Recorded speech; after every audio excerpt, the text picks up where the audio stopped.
They're 3-4 overall, coming off a Thursday night win that cost Braun money in our gambling contest. What is the concern level? I always ask this question. Are you scared of the Cardinals? Luke Braun, are you scared of them? I am scared of every team in the NFL. The Vikings can lose to anyone. Of course I'm scared. However, the new Call of Duty does come out 2 days before the game. So we have new Modern Warfare comes out. New Call of Duty has multiplayer coming out. That's an important distinction. Oh, yeah. So we have. And this is a Kyler Murray subtweet, right?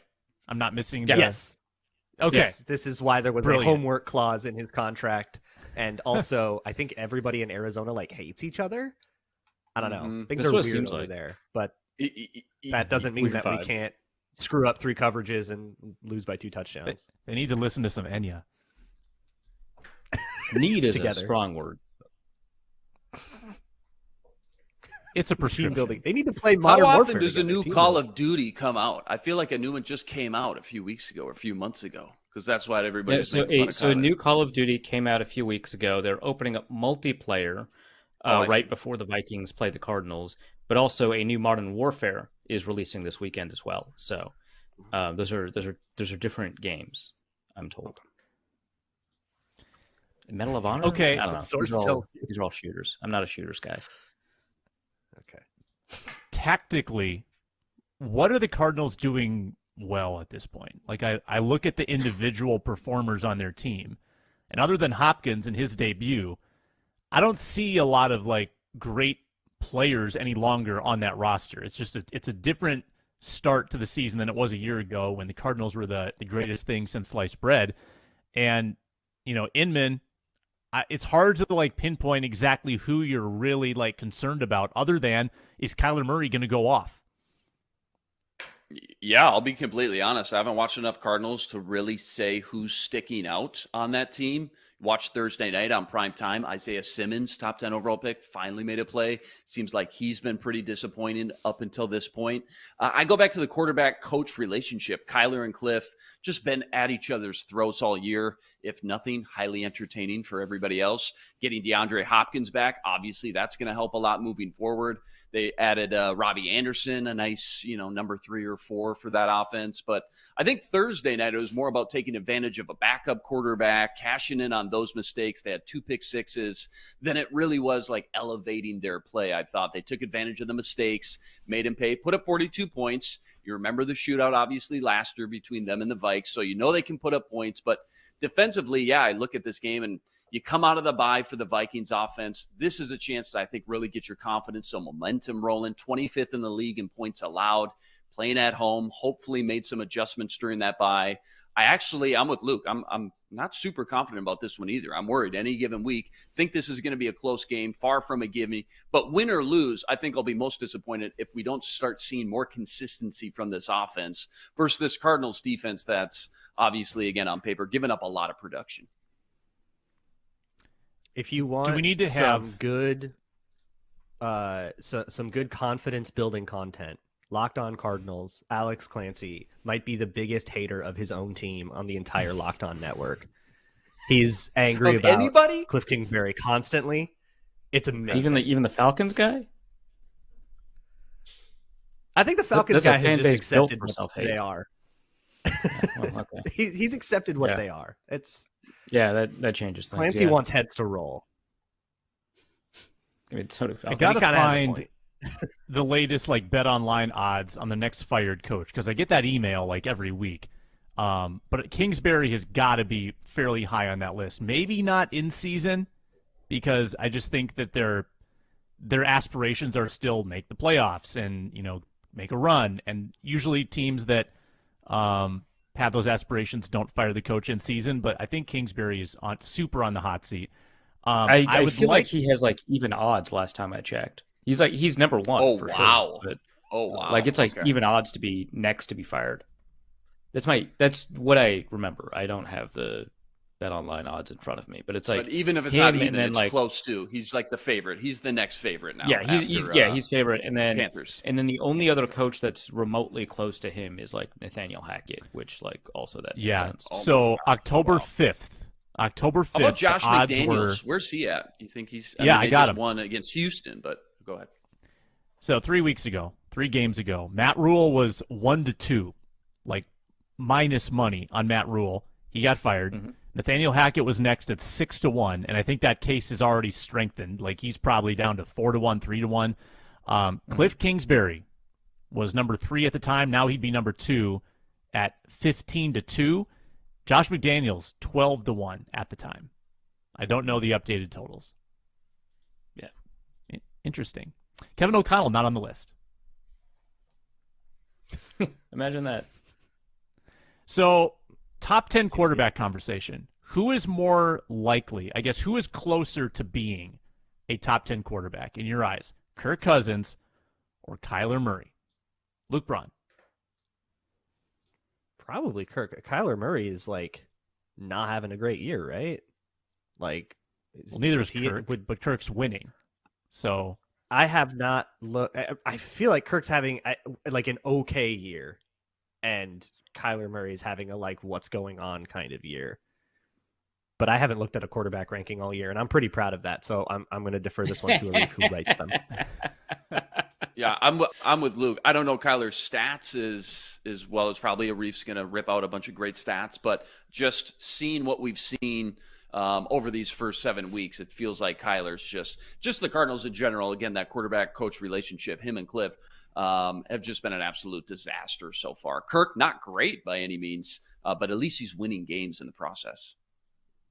Yeah, so Kirk is about half a yard ahead in adjusted net yards per attempt. So Anya, but actually per attempt as opposed to the total value that Sam was using. But he's a somewhat significant degree ahead of him.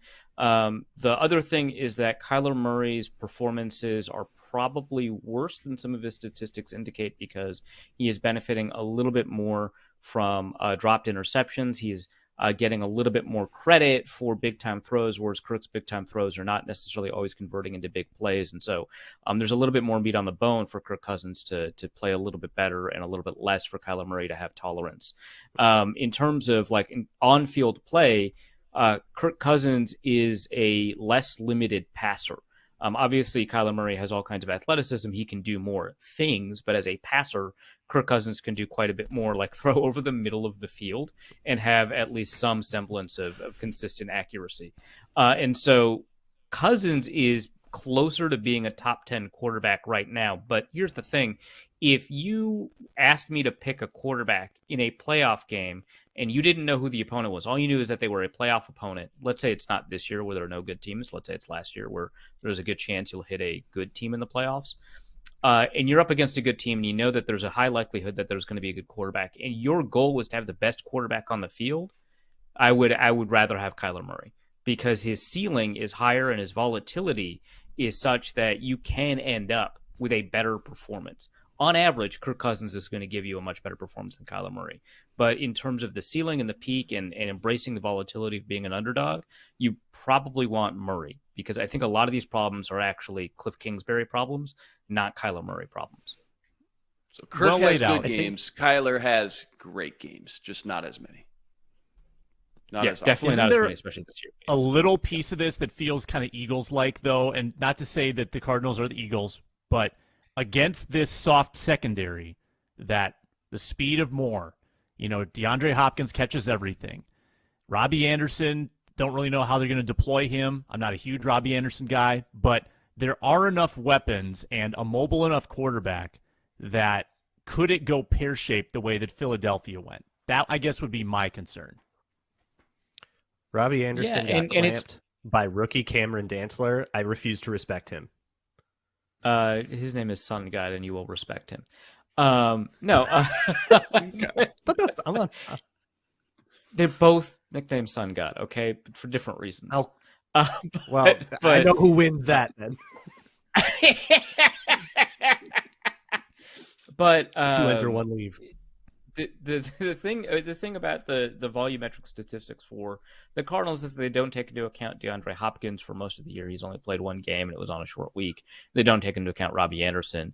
And at some point they're going to get Dennis Gardeck, one of the most underrated defenders that they have, who's actually playing really well, back from injury. I don't know when that's going to happen. Maybe it's in a couple of weeks. So not next week, but that defense could get decent amount better. I'm not expecting a ton out of Isaiah Simmons. I like Zaven Collins, but he's not doing enough. I wish that we heard as much about Budda Baker this year as we did last year, but it seems like he's kind of disappeared, and they need to get some new cornerback stat. But there is room for improvement and reason to believe that they'll improve. Maybe not enough to be a playoff team, but there's reasons to think that there's going to be opportunities there for them to be a better passing game than the broad statistics tell us, because they're bringing in receivers coming back from suspension or something like that. So there's something there. I'm not like gonna talk them up more than just saying, hey, the Vikings just have bad luck against teams when they're favored, but there's something there. I'm not sure I could name an opponent. Three or four trench players for the Cardinals collectively, offensive or defensive linemen. Obviously, you got J.J. Watt, Will Hernandez, I think is still there, but just nobody sticks out as core Rodney foundational Hudson. pieces. Rodney Hudson, who I believe is also injured. Rodney Hudson. Yeah, I noticed that. Hudson has to come back. Kelvin Beachum is all right, but they're going to want to replace him long term. But yeah, I mean, Zach Allen is playing slightly better, but it's mostly J.J. Watt. They need Dennis Gardeck back, and they're doing some blitzing stuff with Marcus Golden and Isaiah Simmons and Zaven Collins and stuff like that. So that's kind of how they're attempting to generate a pass rush. Yeah, they're like Last a one on speed this. defense. Yeah. Would you say that this is the best opponent the Vikings have faced in the last 5 games? Lions, Bears, Saints without Jameis, Dolphins without Tua. This is the most dangerous game. I think it's the most dangerous. I got to put the Dolphins in that discussion. But yeah, dangerous. Yeah, I would say the Dolphins are a better team, but most dangerous, most likely to do stuff that's unexpected or to kind of randomly pop off. The thing is, I mean, with the Dolphins, I mean, they were expected to play a third string quarterback, so it's really difficult for me to really contextualize how good that Dolphins team should have been. But the very few worlds where I'm going to accept off the bat that in Skylar Thompson's first start, he's better than Kyler Murray. So it's tough, but you can make a case. I think that this Cardinals team is the most dangerous one they've played in a while. A really important thing with the Cardinals is that they're an option team, and there's not a ton of option as a bread and butter teams in the NFL. Like we've seen some read option stuff with Justin Fields, and I think there were a couple from Skylar Thompson, but the Cardinals live on it. Eagles. Oh, remember right. the Vikings play the Eagles? That's their one loss. No, I don't know. I have no recollection of that game. I only remember crashing your podcast after it. All